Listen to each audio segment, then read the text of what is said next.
Nous abordons le 4e centenaire de la fondation de l'Ordre de la Visitation Sainte-Marie.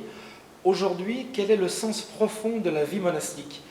Pourquoi dédier toute sa vie à la prière sans apostolat direct, dirons-nous? C'est peut-être important, plus que jamais aujourd'hui, d'avoir des personnes qui se consacrent dans la vie contemplative, parce que vous savez bien comme moi que nous sommes dans un monde très, très agité, très stressé, et beaucoup pris dans l'activisme. Et c'est donc essentiel d'avoir des hommes, des femmes qui, aux yeux du monde, ne font rien. Parfois, des gens ont beaucoup de mal à comprendre cela, mais c'est essentiel qu'il y ait des gens qui n'aient pas d'abord une activité extérieure, mais qui d'abord soient là pour nous rappeler que le Seigneur est premier, et nous rappeler que notre vie n'a de sens que parce qu'elle se reçoit de Dieu et que parce qu'elle est faite pour être retournée à Dieu. Donc ils sont précieux plus que jamais, nous avons vraiment besoin de contemplatifs dans le monde d'aujourd'hui.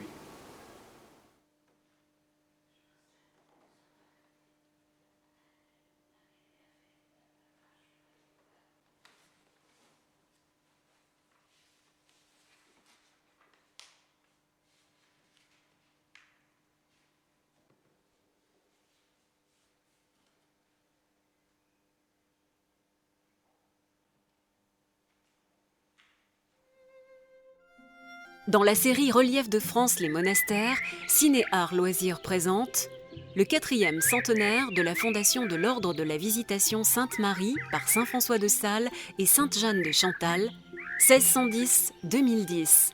Un film événement de 2h15 pour 4 siècles d'histoire, 25 interviews. Avec la participation exceptionnelle de Monseigneur Yves Boisvino, évêque d'Annecy, Monseigneur Pascal Roland, évêque de Moulins, son éminence Monseigneur Barbarin, cardinal archevêque de Lyon, primat des Gaules, et le témoignage des visitandines de Moulins, Tarascon et Voiron. Moi, ça me touchait de vivre dans la même rue où Sainte Jeanne de Chantal était morte. Elle était venue là pour la prise d'habit de la duchesse de Montmorency. Donc après la mort du duc de Montmorency, assassiné dans les conditions qu'on sait sur ordre de Richelieu et Louis XIII à Toulouse, elle est devenue moniale. Elle a eu un peu de mal parce qu'une grande princesse qui devient moniale, il faut un petit peu de temps pour rentrer dans la pauvreté. Et puis après, bon, quand elle était prête, Sainte Jeanne de Chantal a dit je vais venir. Et malheureusement elle n'a pas pu prendre la vie parce que Sainte Jeanne de Chantal est morte à ce moment-là.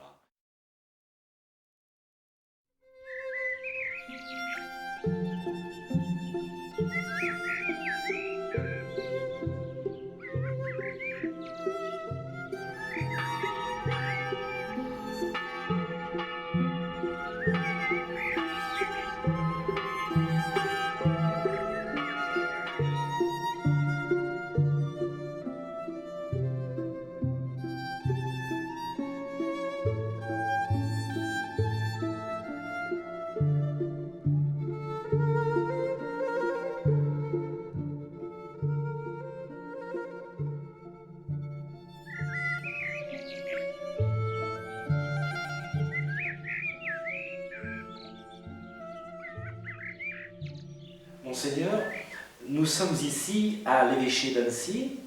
Vous êtes par conséquent l'un des successeurs de saint François de Sales. Quel effet ça fait? Eh bien, je connaissais le nom de François de Sales depuis tout petit. Chez moi, on parlait de saint François de Sales. Ma grand-mère avait lu l'introduction à la vie dévote. Mais je connaissais quelques textes de François de Sales, mais pas François de Sales. Le deuxième facteur, c'est que notre vie contemplative nous fait vivre cachés dans le Christ. Donc, il ne s'agit pas pour nous d'avoir des mondanités monastique, mais de vivre au jour le jour, le plus strictement qu'il est possible à la nature humaine et avec la grâce de Dieu. Ma sœur, sans être trop indiscret, vous avez quel âge? 83 ans dans 2 mois.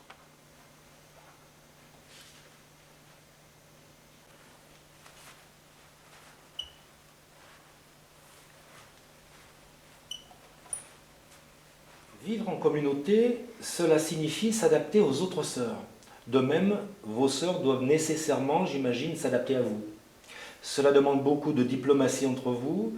Comment fait-on au jour le jour pour vivre en bonne harmonie dans une communauté? Ça, c'est quelque chose d'extraordinaire. C'est vrai que moi, je suis rentrée à la visitation attirée par le Seigneur, et en plus de pouvoir vivre cette vie avec le Seigneur, j'ai reçu en cadeau la communauté. Et ça, c'est vraiment un don du ciel.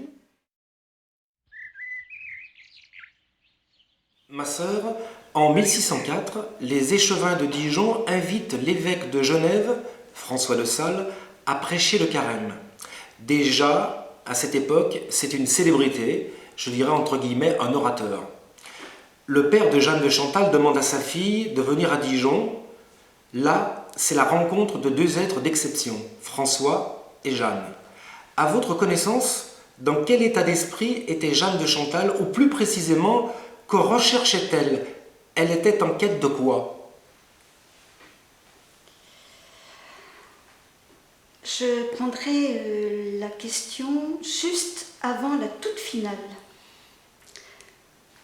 Elle était dans un état d'esprit de grande confusion, une grande recherche spirituelle et qui comportait beaucoup d'angoisse.